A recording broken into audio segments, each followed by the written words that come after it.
संसार में 10 अशुद्ध प्राण होते हैं। 5 प्रकार का इंद्रिय ज्ञान, मन, वचन, काय बल, श्वास और आयु। इन 10 अशुद्ध प्राणों में कहीं भी दर्शनोपयोग का नाम नहीं है, सम्यक श्रद्धा का नाम नहीं है। अगर इनका अस्तित्व होता तो कहीं न कहीं इन अशुद्ध प्राणों में इनका नाम लिया जाता। कहीं भी इनमें दर्शनोपयोग या श्रद्धा शामिल नहीं है। 10 अशुद्ध प्राणों में तो विभाव रूप से शामिल किया जाता है ना शुद्ध प्राणों में। मतलब क्या हुआ कि दर्शनोपयोग या श्रद्धा नाम की कोई चीज जीव में नहीं होती है। वो कल्पना मात्र है। ज्ञान है उसका विभाव परिणमन 5 इंद्रिय प्रकार का ज्ञान है। बल है उसका है कि मन बल है, वचन बल है, काय बल है। श्वास है वो जो है काय चेष्टा में ले लो आप उसको। आयु है तो मूर्त के स्पंदन के साथ आयु है। मूल में संसार अवस्था में ज्ञान और बल है अशुद्ध रूप से, और इसके फल में उसको वैसे सुख दुख है। और जितने अंशों में ज्ञान की न्यूनता है, बल की न्यूनता है, मन का प्रयोग नहीं करता है वो, तो उतने अंशों में उसको स्वभाव व्यक्त रहता है। स्वभाव का कोई न कोई अंश व्यक्त रहता है। मन शारीरिक सुख दुख में कुछ सुख का अंश जो स्वभाव है वो रहता है संसार दशा में भी। हम भी शारीरिक सुख महसूस करते हैं, भगवान को भी शरीर में सुख है, अपने को शरीर में सुख है। स्वभाव का अंश है वो संसार दशा में है, वो सुख के रूप में है, शरीर में सुख के रूप में। तो स्वाधीनता से होता है वो स्वभाव होता है। वैसे सुख तो स्वभाव स्वाधीनता से नहीं होता है। तो जीव में 5 प्रकार का इंद्रिय ज्ञान है, संसार दशा में 3 प्रकार का बल है, और शारीरिक सुख दुख है या वैश्विक सुख दुख है। श्वास है और जन्मता मरता है। अभी बीच में एक कहाँ से दर्शनोपयोग आ गया और कहाँ से सम्यक्त्व में श्रद्धा गुण आ गया, मतलब खींचतान करके इनको लाया गया। वास्तव में ये नहीं है। तो संसार दशा में नहीं तो स्वभाव रूप परिणाम मोक्ष में भी कैसे होगा? अशुद्ध परिणाम हो तो शुद्ध परिणाम का सत्य माना जाए। संसार दशा में दर्शनोपयोग नहीं है तो केवल दर्शन मोक्ष में कैसे हो गया? और और जो है केवल सम्यक की तो बात ही मोक्ष में नहीं कही, 4 ही बात कही। केवल दर्शन, केवल ज्ञान, केवल सुख, केवल वीर्य। केवल सम्यक भी तो बोलना था अगर वो उसका अस्तित्व है तो। श्रद्धा और दर्शनोपयोग ये केवल कल्पना है, वस्तु रूप से इनका अस्तित्व नहीं है। तो हमको साहिक सम्यक तो हो जाए, सम्यक दर्शन हो जाए या दर्शनोपयोग हो हमको, ये सब कोई मानसिक कसरत है। इनकी इच्छा करना योग्य नहीं है। श्रद्धा की इच्छा करना कि दर्शन आत्मदर्शन व दर्शन उपयोग आत्मदर्शन करता है। दर्शन का विषय स्वद्रव्य है, ज्ञान का विषय परद्रव्य है। पर दर्शन का अस्तित्व नहीं है तो स्व विषय कहाँ बनेगा उसका? जब दर्शनोपयोग का अस्तित्व नहीं है, दर्शन स्वप्रकाश की बात कहाँ से रही? संसार दशा में भी स्वप्रकाशन नहीं है, मोक्ष में भी स्वप्रकाशन नहीं है। आत्मदर्शन नाम की चीज ही नहीं है और सम्यक तो नाम की कोई चीज नहीं है। ज्ञान संसार दशा में है, वह शुद्ध प्राण रूप से है। मोक्ष में उद्गल के ज्ञान का कोई मतलब नहीं है और बल का भी कोई मतलब नहीं है। तो मोक्ष में केवल सुख न सिद्ध होता है, न केवल ज्ञान होता है, न केवल दर्शन होता है, न केवल बल होता है। सुख की कामना होती है उसको। अब ये अगर हम बिना पक्ष के विचार करें तो बराबर समझ में आएगा। और पक्ष है तो फिर पक्षातीत होता है मोक्ष मार्ग, तो पक्ष को तो मोक्ष मार्ग नहीं होता है। पक्षातीत होता है अनुभव के बल पर। चमत्कार मात्र है, मन सुख मात्र है तो वहाँ पक्ष नहीं है। चित चमत्कार में जो चेतता है वो उसका नाम चित चमत्कार है। सुख हमारा चमत्कारिक भाव है, जो पुद्गल में नहीं होता है। ज्ञान बल में तो हमसे अधिक हो ही गया वो। श्रद्धा तो कोरी कल्पना है, दर्शन कोरी कल्पना है। अगर हम वाक़ई मार्ग पाना चाहते हैं तो आग्रह से मुक्त होना पड़ेगा। श्रद्धा हो जाए मेरे को या दर्शन निधि प्रकाशक का दर्शनोपयोग मेरे को हो जाए। दर्शनोपयोग जैसी कोई चीज़ होने वाली नहीं है और सम्यक जैसी चीज़ कोई होने वाली नहीं है। एक तरफ ज्ञान और बल है, दूसरी तरफ सुख है। इनमें चुनाव कर सकते हो आप। ज्ञान बल के पक्ष में सदा ही चुनाव किया है। ब्राह्मी खा लो, बादाम खा लो, ज्ञान अच्छा हो जाएगा, स्मृति अच्छी हो जाएगी। बढ़िया खा लो, पी लो, बल हो जाएगा। तो पराधीन बातें हैं। और सुख तो शरीर में सुख तो सब जीवों को अनुभव में आता है। स्वभाव तो किसी न किसी रूप में रहता ही है। स्वभाव का सर्वथा घात नहीं होता, तो वहाँ पूर्णता मोक्ष में सुख हो जाता है। और मूर्त को जानने का तो कोई मतलब नहीं है, मोक्ष के अंदर क्यों जाने? वो तो उसका तो उसको तो अभाव करके मुक्त हुआ है वो। जब तक ज्ञान रहता है तब तक दुःख जीवित रहता है, ज्ञान नहीं रहता सुख हो जाता है।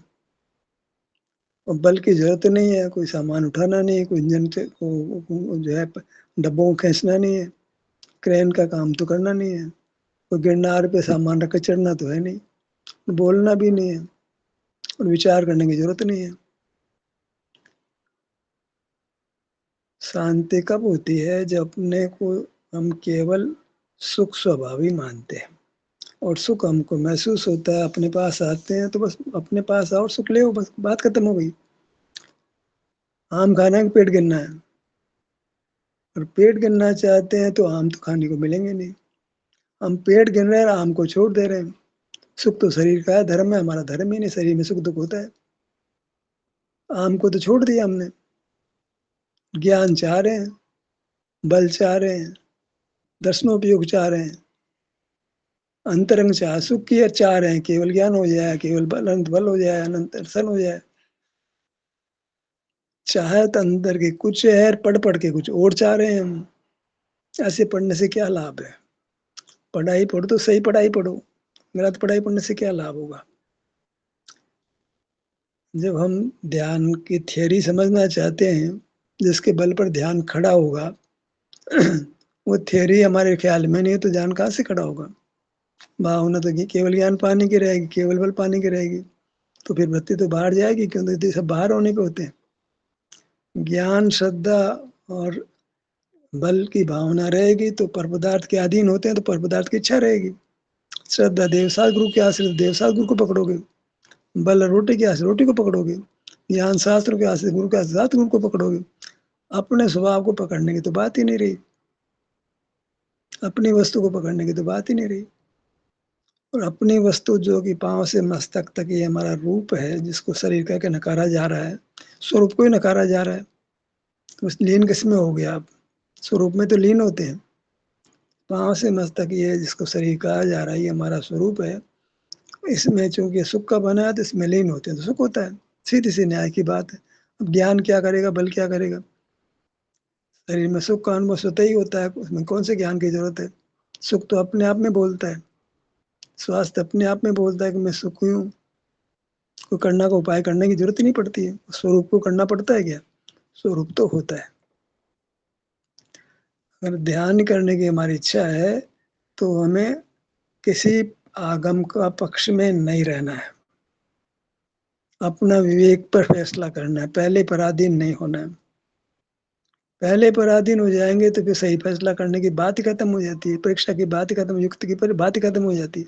फिर तो दिखा दो बस, आगम दिखा दो, बात खत्म।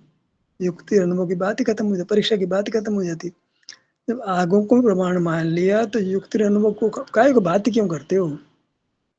बेजा बात क्यों करते? जो आगम ही प्रमाण है, तो युक्ति अनुभव को बात ही क्यों करने का?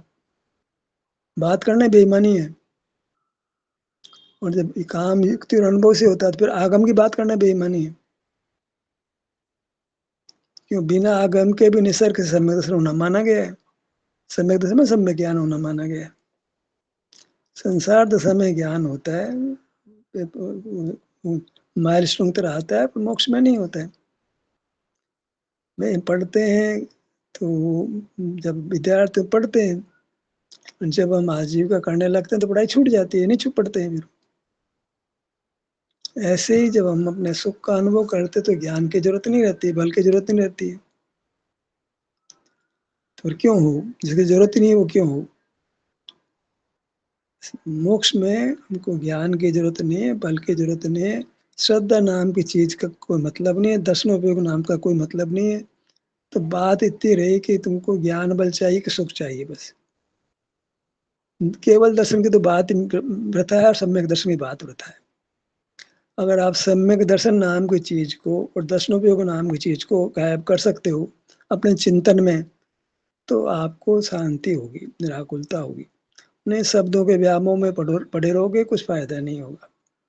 ये मतलब बहुत प्रयोजनभूत बात है, समझने लायक है, विचार करने लायक बात है, जिससे आपको निर्विकल्पता होगी, सुख का अनुभव होगा, अ, मार्ग सरल होगा, स्वसंवेदन रूप होना सरल होगा।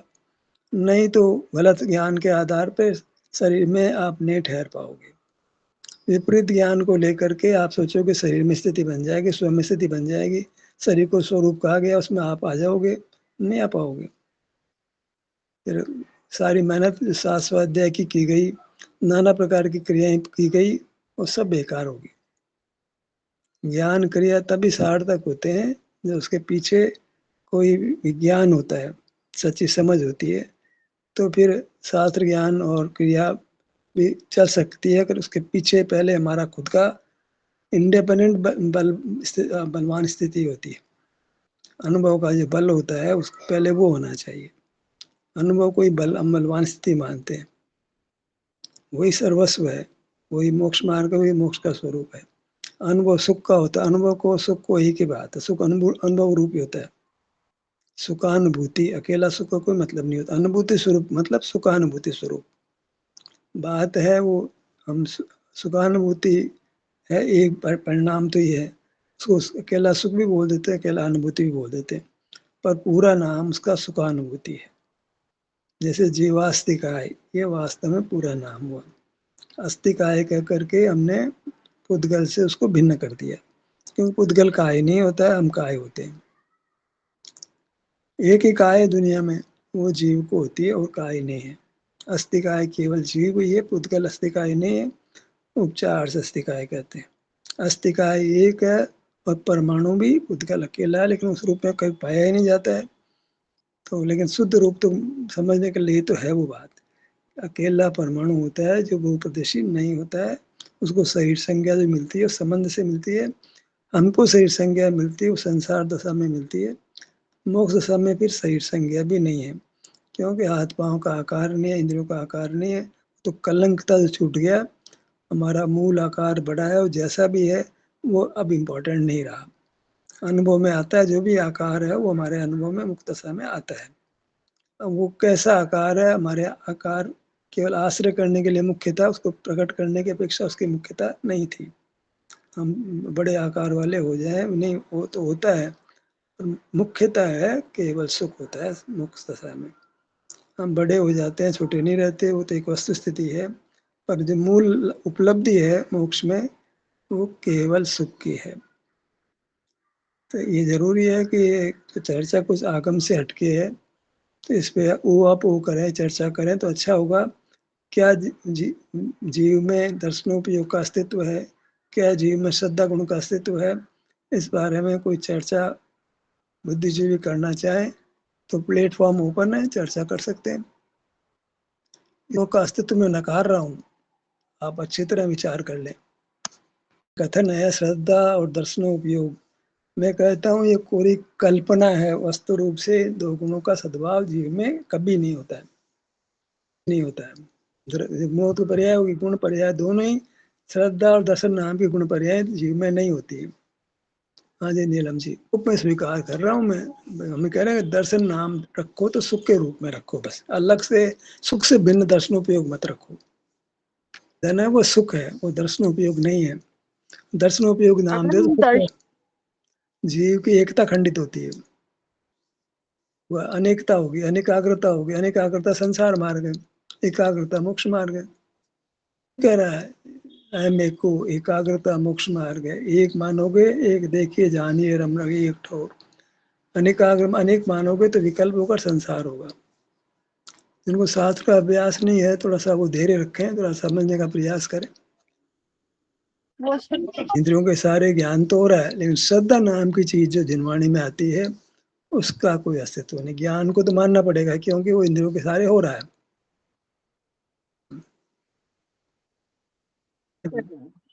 हाँ, ऐसा नहीं हूँ, वचन ज्ञान से तो खड़े हो रहे हैं ना।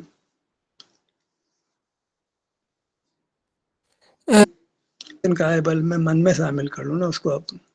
तो होता है, शुद्ध ज्ञान का मतलब कोई समझ तो उसको पैदा होती है। मच्छर भी है, वो भोजन की ओर जाता है, तकलीफ तो हमको काट खाता है। तो अब क्या क्या बताएँ उस 2 ज्ञान बताए गए हैं तो वो है तो पुद्गल के संबंध से होते हैं वो।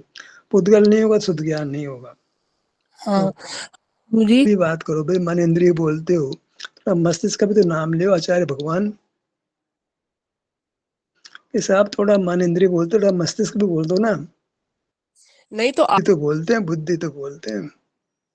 बुद्धि बोध ऐसा एक लाइन जोड़ दो ना, आपका शुद्ध ज्ञान मस्तिष्क के माध्यम से होता है। गज़ल तुम भी तो है। भाई जब दर्शनावर्ण कर्म का उदय हो तो रात्रि में शारीरिक सुख का अनुभव नहीं होता है। तो दर्शनोपयोग दर्शनावर्ण कर्म है, नाम दर्शनावर्ण कर्म दिया जा रहा है, वो वास्तव में शारीरिक सुख दुःख के अनुभव को रोक रहा है। तो वो अलग से कोई दर्शन को रोक रहा है ऐसी बात नहीं है। वो रोक रहा है शारीरिक सुख दुःख के अनुभव को रोक रहा है। दर्शनावर्ण कर्म है वो वास्तव में आपको शारीरिक सुख दुःख के अनुभव को रोकता है। वो बात करते हैं तो शारीरिक सुख तो प्रति समय हो ही रहा है ना, सुख तो है, वो उसी दुःख विभाव अनंत नहीं होता है तो उसका स्वभाव व्यक्त रहेगा ऐसे। जैसे चंद्र तो सूर्य दुख ग्रहण है, नहीं होना भी तो सुख ग्रहण में सारे सूर्य के सामने आड़ आ गई, तो भी साइड में